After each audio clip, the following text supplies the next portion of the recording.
Election ಆಗೋಯ್ತು 52ರಲ್ಲಿ. ಕಾಂಗ್ರೆಸ್ ಏನು hand ಇಲ್ಲ ಅನ್ನೋದಾದ್ರೆ ಲೇಡಿ ಮೌಂಟ್ ಬ್ಯಾಟನ್, ಅವತ್ತು ಮೌಂಟ್ ಬ್ಯಾಟನ್ ಅವರ ಹೆಂಡತಿ, ಅವ್ರೇನು ಆಫೀಸರಾ?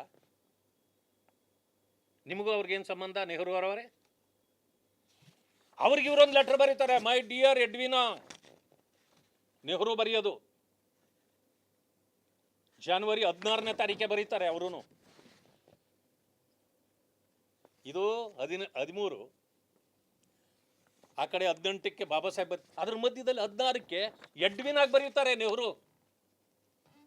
ಏನ ಅವ್ರ ತಾಯಿನ, ಅವ್ರ ಅಕ್ಕನ, ಏನಾಗಿದ್ರು ಇವರು?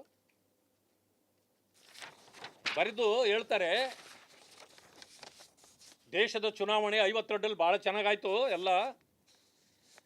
On the other hand, in Bombay city and to large extent in Bombay province, our success has been far greater than expected. ಎಲ್ಲ ಕಡೆಗಿಂತ ಚೆನ್ನಾಗಾಯ್ತು. Ambedkar has been dropped out. ಅಂದ್ರೆ ಅಂಬೇಡ್ಕರನ್ನು ನಾವು ಸೋಲಿಸ್ಬಿಟ್ವಿ. ಯಾಕೆ? Thus the socialist combined with Ambedkar's party and hereby lost their repute with the public. Ambedkar has combined with the Hindu communalists. ಅವ್ರು ಹೇಳ್ತಾರೆ, ಹಿಂದೂ ಮಹಾಸಭಾ ಯಾರವಾಗ? ಸಾವರ್ಕರ್. ಹಿಂದೂ ಸಂಘ ಅಂದ್ರೆ ಸಾವರ್ಕರ್.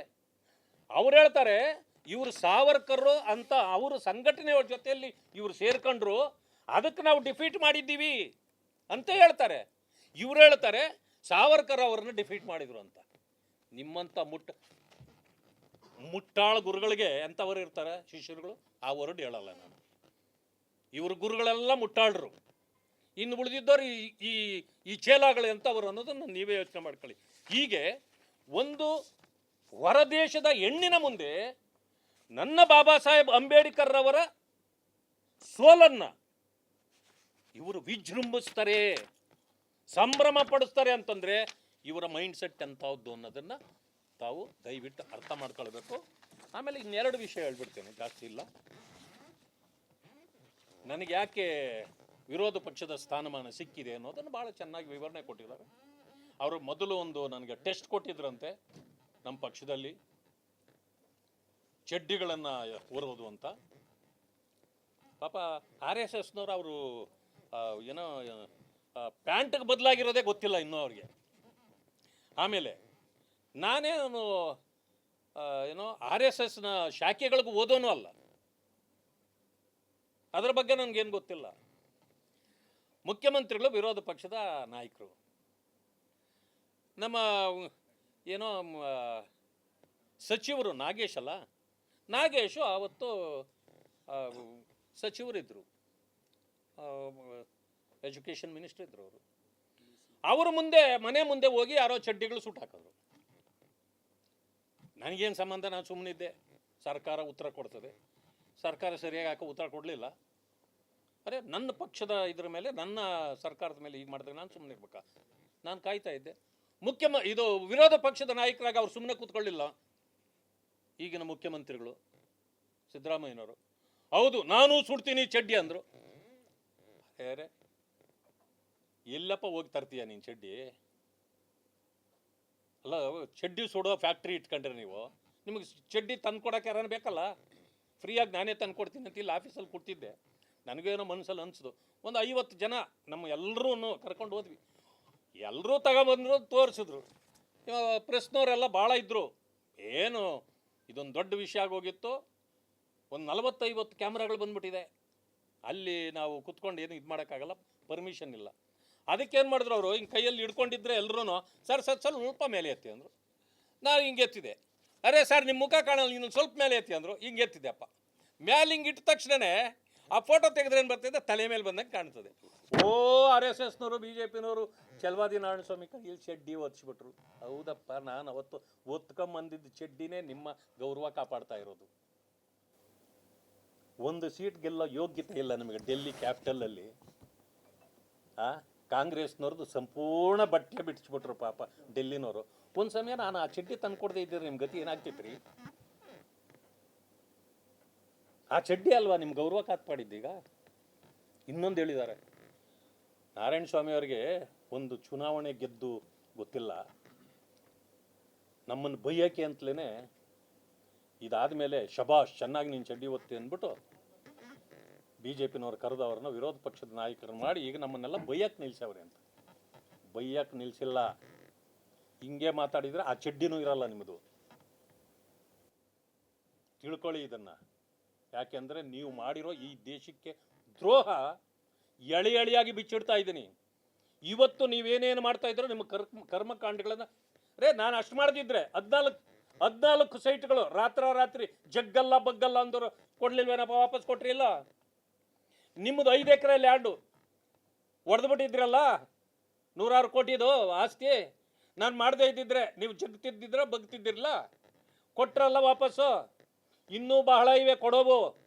ನಾನು ಕಾಯ್ತಾ ಇದ್ದೀನಿ, ನೀವು ಮಾತಾಡಲಿ ಅಂತ ಕಾಯ್ತಾ ಇದ್ದೀನಿ. ನೀವು ಕೆಣಕಿದಾಗೆಲ್ಲ ನಿಮ್ಮನ್ನು ಹಿಡ್ಕೊಂಡು ಕುಣ್ಕೋದೇ ನನ್ನ ಕೆಲಸ. ನಾನು ಬಿಡೋದಿಲ್ಲ. ಒಂದು ಚುನಾವಣೆಯಲ್ಲೂ ಗೆದ್ದಿಲ್ಲ ಅಂದ್ರಲ್ಲ. ನಾನು ಇಲ್ಲಿ ಬಂದು ಎಷ್ಟು ವರ್ಷ? 8 ವರ್ಷ ಆಯಿತು. ನನ್ನ ಯೋಗ್ಯತೆ ಏನು ಅನ್ನೋದು ನನ್ನ ಪಕ್ಷದ ಮುಖಂಡರುಗಳಿಗೆ ಗೊತ್ತಾಯಿತು.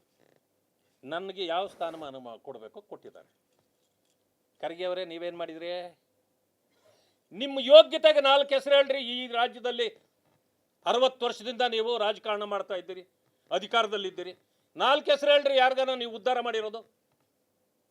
ನಿಮ್ಮ ಮನೆ ಕಣಜ ತುಂಬಿಕೊಂಡಿರೋದು ಬಿಟ್ಟರೆ ಇನ್ನು ಪಕ್ಕದ್ದು ಒಬ್ಬರದ್ದು ಹೇಳ್ರಿ ನೋಡೋಣ. ನನಗೆ ಯಾವತ್ತು 7 ಸಾರಿ ಟಿಕೆಟ್ ಕೇಳಿದ್ದೀನಿ, 7 ಸಾರಿ ಮಿಸ್ ಆಗಿದೆ. ನೀವೇ ಅಧ್ಯಕ್ಷರು. ನಿಮ್ಮ ಯೋಗ್ಯತೆಗೆ ನನಗೆ ಟಿಕೆಟ್ ಕೊಡಲಿಕ್ಕೆ ಸಾಧ್ಯ ಇರಲಿಲ್ಲ. ನೀವೇ ಅಧ್ಯಕ್ಷರಾಗಿ ನನಗೆ ಟಿಕೆಟ್ ಕೊಡಲಿಲ್ಲ. ನಿಮಗೆ ರೈಟ್ ಹ್ಯಾಂಡ್ ಅಂತಿದ್ರು. ನೀವು ಇನ್ಯಾವ ದಲಿತರನ್ನ ಸಾಕ್ತೀರಿ? ಇಷ್ಟು ವರ್ಷಗಳ ಕಾಲ ನಿಮ್ಮ ಸೇವೆ ಮಾಡಿದ್ನಲ್ಲ, ಟಿಕೆಟ್ ಕೊಡ್ಲಿಕ್ಕೆ ನಾನು ಅಷ್ಟು ಯೋಗ್ಯನಿರಲಿಲ್ಲ. ನಿಮ್ಮ ಮಗ ಪ್ರಿಯಾಂಕಗಿಂತ ದಡ್ಡ ಇದ್ದೆ ನಾನು. ಪ್ರಿಯಾಂಕಾ ಹೆಸರು ಪಕ್ಕದಲ್ಲಿ ಖರ್ಗೆ ಅಂತ ಇಲ್ಲ ಅಂದ್ರೆ ಮಂಡಲ್ ಪಂಚಾಯತ್ ಗೆಲ್ತಿರಲಿಲ್ಲ ಪ್ರಿಯಾಂಕಾ ಖರ್ಗೆ.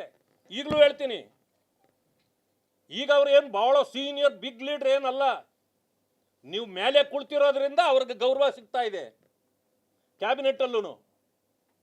ಇಲ್ಲಿ ಪ್ರತಿಯೊಬ್ಬ ಕಾಂಗ್ರೆಸ್ನವರು ನನಗೆ ಮಾತಾಡ್ತಾರೆ, ಅಣ್ಣ ಭಾಳ ಜಾಸ್ತಿ ಆಗೋಯ್ತಾಳೆ, ಅವನು ತಡ್ಕೊಳಕ್ಕಾಗ್ತಾ ಇಲ್ಲ ನಮಗೆ, ಅವ್ರ ಅಪ್ಪ ಅಲ್ಲಿ ಅಧ್ಯಕ್ಷರಾಗಿರೋದ್ರಿಂದ ಇಲ್ಲಿ ಎಲ್ರಿಗೂ ಮಟ್ಟ ಹೊಡಿತಾವ್ರೆ ಅಂತ. ಅಲ್ಲಿ ಅಧ್ಯಕ್ಷಗಿರಿ ಹೋಗ್ಲಿ, ಇಲ್ಲಿ ಇವ್ರಿಗೆ ಮಟ್ಟ ಹೊಡಿತಾರೆ. ನನಗೆ ಹೇಳ್ತೀರಿ, 1 ಸಾರಿ ಟಿಕೆಟ್ ಕೊಡ್ಲಿಕ್ಕೆ ನಿಮಗೆ ಯೋಗ್ಯತೆಗೆ ಆಯ್ತೇನ್ರಿ? ನನಗೆ ಸೋತ್ ಬಿಡ್ತಿದ್ದ ಅಂತ. ಸೋಲು ಗೆಲುವು ನಿಮ್ಮ ಕೈಲಿದೆಯಾ, ನನ್ನ ಕೈಲಿದೆಯಾ? ಜನ ವೋಟ್ ಕೊಡೋ ದೇವರುಗಳು, ಗೆಲ್ಸೋದು ಸೋಲ್ಸೋದು. 7 ಸಾರಿ ಟಿಕೆಟ್ ಕೇಳಿದೆ, ನೀವು ಕೊಡ್ಲಿಕ್ಕೆ ಆಯ್ತಾ? ಕಾಂಗ್ರೆಸ್ನವ್ರಿಗೆ ಅದಿಲ್ಲ. ಯಾಕೆ ಅಂತಂದರೆ ನಿಮ್ಮ ಮನೆಗಳೇ ತುಂಬಬೇಕಲ್ಲ. ಡೆಲ್ಲಿಯಲ್ಲಿ ಕೂತ್ಕೊಂಡು ಹೇಳ್ತಾರೆ ದಲಿತರಿಗೆ ಈ ದೇಶದಲ್ಲಿ ಬಹಳ ಅನ್ಯಾಯ ಆಗಿದೆ. ಆಯ್ತಪ್ಪ, ನೀವು ದಲಿತರು, ನಿಮ್ಗೆ ಯಾವ ಅನ್ಯಾಯ ಆಗಿದೆ ಹೇಳಿ? ನಿಮ್ಗೆ ಯಾವ ಅನ್ಯಾಯ ಅದೋ ನಾನು. ಅದಕ್ಕೆ ನಿಮಗೆ ಚೀಮಾರಿ ಹಾಕಿ ನಾನು BJPಗೆ ಬಂದಿದ್ದು. ಈಗ ನೀವು ಮಾಡಿದ ಅನ್ಯಾಯನ BJP ನನಗೆ ಕೊಡುಗೆಯಾಗಿ ತೀರಿಸ್ತಾ ಇದೆ, ಅದನ್ನು ಸರಿಪಡಿಸ್ತಾ ಇದೆ. 3 ಸಾರಿ 4 ಟಿಕೆಟ್ ತೊಗೊಂಡಿದ್ಯಾ ನಾನು ಯಾವತ್ತು ರಾಜಕಾರಣಕ್ಕೆ ಸೇರಿದ್ದೀನೋ, ಭವಿಷ್ಯ ಹುಟ್ಟಿರೋದು ಅದೇ ನಾನು 76ರಲ್ಲಿ ರಾಜಕೀಯಕ್ಕೆ ಬಂದಿರೋದು, 1976. ಪ್ರಿಯಾಂಕಾ ಖರ್ಗೆ ಹುಟ್ಟಿದ್ದು ಅದೇ ವರ್ಷಪ್ಪ. ಅರೆ ನೀನು 3 ಸಾರಿ ಮಂತ್ರಿ ಆಗಿಬಿಟ್ಟಿದ್ಯಾ, 4 ಸಾರಿ B ಫಾರಂ ತೊಗೊಂಡಿದ್ಯಾ. ಕಾಂಗ್ರೆಸ್ ಯಾಕೆ ನನಗೆ ಕೊಡಲಿಲ್ಲ? ನಮ್ಮಪ್ಪ ಮಂತ್ರಿ ಆಗಿರಲಿಲ್ಲ ಅಂತಲಾ? ನಮ್ಮಪ್ಪ ಹೆಬ್ಬೆಟ್ಟು. ನಾವು ಇಲ್ಲಿವರೆಗೆ ಬಂದಿರೋದೇ ದೊಡ್ಡ ವಿಷಯ, ನನಗೆ ಹೆಮ್ಮೆ ಇದೆ ನನಗೆ. ಆದರೆ ನಿಮ್ಮ ಜೊತೆಯಲ್ಲಿ ಇದ್ದಿದ್ರೆ ಇಷ್ಟೊತ್ತಿಗೆ ನಾವ್ಯಾರ ಮಶಾಣದಲ್ಲಿ ಇರ್ತಿದ್ವಿ ನಾವು. ಅಂಥ ಪರಿಸ್ಥಿತಿಗೆ ನಮ್ಮನ್ನು ನೂಕಿದ್ರಿ. ಇಡೀ ರಾಜ್ಯದ ಜನ ಮಾತಾಡ್ತಾರೆ, ಇಂಥ ಹಾರ್ಡ್ ವರ್ಕರು ಖರ್ಗೆ ಅವ್ರಿಗೆ ಇಷ್ಟು ಸೇವೆ ಮಾಡಿ ಆ ಛಲವಾದಿ ನಾರಾಯಣ ಸ್ವಾಮಿಗೆ ಒಂದು ಟಿಕೆಟ್ ಕೊಡೋ ಯೋಗ್ಯತೆ ಇಲ್ಲ ಅಂತ ನಿಮಗೆ ಶಾಪ ಹಾಕ್ತಿದ್ದಾರೆ. ನಿಮಗದು ಗೊತ್ತಾಗ್ತಾ ಇಲ್ವಾ? ನಿಮ್ಮ ಹಿಂದ್ಗಡೆ ನೋಡ್ಕೊಳ್ಳಿ ಹೋಗಿ. ನಿಮ್ಮ ಮಗನಿಗೆ 4 B ಫಾರಂ ಕೊಟ್ರಿ. ಮೊದಲನೇದು ಸೋತ, ಹೋಗ್ಲಿ. 2ನೇದು ಗೆದ್ದ ತಕ್ಷಣ ಮಂತ್ರಿ ಮಾಡಿದ್ರಿ. ಎಂಥವ್ರನ್ನ ತೆಗೆದ್ರಿ ನೀವು? ಶ್ರೀನಿವಾಸ್ ಪ್ರಸಾದ್ ಅಂತವ್ರನ್ನ ತೆಗೆದು ಇವ್ರು ಕೊಟ್ರಿ. ಎಂಥ ಮೇಧಾವಿ ಇವರು. ಯಾವುದನ್ನ ನ್ಯಾಷನಲ್ ಅವಾರ್ಡ್ಗಳು ಬಂದಿದ್ವಾ ಇವ್ರಿಗೆ? ಅದು ಹೋಗ್ಲಪ್ಪ. 4 ಜನ ನರೇಂದ್ರ ಸ್ವಾಮಿ ತಗೊಳ್ಳಿ, 4 ಸಾರಿ ಅವರು ಗೆದ್ದವ್ರೆ. ಪ್ರಸಾದ್ ಅಬ್ಬಯ್ಯ 4 ಸಾರಿ ಗೆದ್ದವ್ರೆ. ಆನೇಕಲ್ ಶಿವಣ್ಣ ಗೆದ್ದವ್ರು. ಇನ್ನೂ ಬಹಳ ಜನ ಗೆದ್ದವ್ರು ಈ ಥರ. ಯಾಕೆ ಅವ್ರಿಗೆಲ್ಲ ಮಂತ್ರಿ ಕೊಡಲಿಲ್ಲ? 4 ಸಾರಿ ಆದವ್ರಿಗೆ 3 ಸಾರಿ ಗೆದ್ರು, 3 ಸಾರಿನೂ ಮಂತ್ರಿ ಕೊಟ್ಟಿದ್ದೀರಿ. ಅವ್ರನ್ನ 4 ಸಾರಿ 3 ಸಾರಿ ಗೆದ್ರು ಅವ್ರಿಗೆ ಮಂತ್ರಿ ಕೊಡಲಿಲ್ಲ. ಯಾಕೆ? ಇದು ಅಪ್ಪನ ಆಶ್ರಯದಿಂದಲೇ ನಿನಗೆ ಸಿಗ್ತಾ ಇರೋದೇ ಹೊರತು ನಿನ್ನ ಬುದ್ಧಿವಂತಿಕೆಗಲ್ಲ. ನನ್ನ ಬಗ್ಗೆ ಮಾತಾಡ್ತೀಯ? ನಿನಗೆ ನನ್ನ ಬಗ್ಗೆ ಮಾತಾಡಲಿಕ್ಕೆ ಯೋಗ್ಯತೆ ಇರಬೇಕು ನಿಮಗೆ. ನಿಮ್ಮಿಂದ ನಾವು ಹಾಳಾಗಿರೋದು. ಇದೇ ಥರ ನಾನೊಬ್ಬನಾಗಿಲ್ಲ, 100 ಜನ ಮುಖಂಡರುಗಳು ಹಾಳಾಗಿ ಹೋಗಿದ್ದಾರೆ. ಮುಖ್ಯಮಂತ್ರಿ ಆಗಬೇಕಾಗಿತ್ತು ಬಸವಲಿಂಗಪ್ಪ. ಹಲವರು ಅವರ ಹೆಸರನ್ನು ಮರೆತು ಬಿಟ್ಟಿದ್ದಾರೆ. ಬಸವಲಿಂಗಪ್ಪ ಮುಖ್ಯಮಂತ್ರಿ ಆಗಬೇಕಾಗಿದ್ದು 92-93ರಲ್ಲಿ ಮಂತ್ರಿಗಿರಿ ಕೊಡಲಿಲ್ಲ ಕೊನೆಯಲ್ಲಿ ಅವ್ರಿಗೆ, ವೀರಪ್ಪ ಮೊಯ್ಲಿ ಕ್ಯಾಬಿನೆಟ್ ಅಲ್ಲಿ. ಈ ರೀತಿ ಅನ್ಯಾಯ ಮಾಡಿ ಇವತ್ತು ಬಾಬಾ ಸಾಹೇಬ್ ಅಂಬೇಡ್ಕರ್ ಬಗ್ಗೆನೂ ಸುಳ್ಳು ಹೇಳ್ತೀರಿ. ನನ್ನ ಬಗ್ಗೆ ನೀವು ಎಷ್ಟು ಬೇಕಾದ್ರೂ ಹೇಳಿ. ಪಾಪ ಬಾಬಾ ಸಾಹೇಬ್ ಅಂಬೇಡ್ಕರ್ ಇದ್ದಿದ್ರೆ ಅದು ಯಾವುದ್ರಲ್ಲಿ ಹಿಡ್ಕೊಂಡು ನಿಮ್ಮನ್ನು ಹೊಡಿತಿದ್ರೋ ಗೊತ್ತಿಲ್ಲ. ನಾವಂತೂ ಏನು ಹೊಡೆಯೋದಿಲ್ಲ. ನೀವು ಹೇಳ್ತಕ್ಕಂಥ ಒಂದೊಂದಕ್ಕೂ ಉತ್ತರ ಕೊಡ್ತೇನೆ. ಯಾಕಂದರೆ ನಾನು ಬದುಕಿದ್ದೀನಲ್ಲ. ನೀವು ಅವ್ರ ಬಗ್ಗೆ ಹೇಳಿ ಅದಕ್ಕೂ ಉತ್ತರ ಕೊಡ್ತೀನಿ, ನನ್ನ ಬಗ್ಗೆ ಹೇಳಿ ಅದಕ್ಕೂ ಉತ್ತರ ಕೊಡ್ತೀನಿ.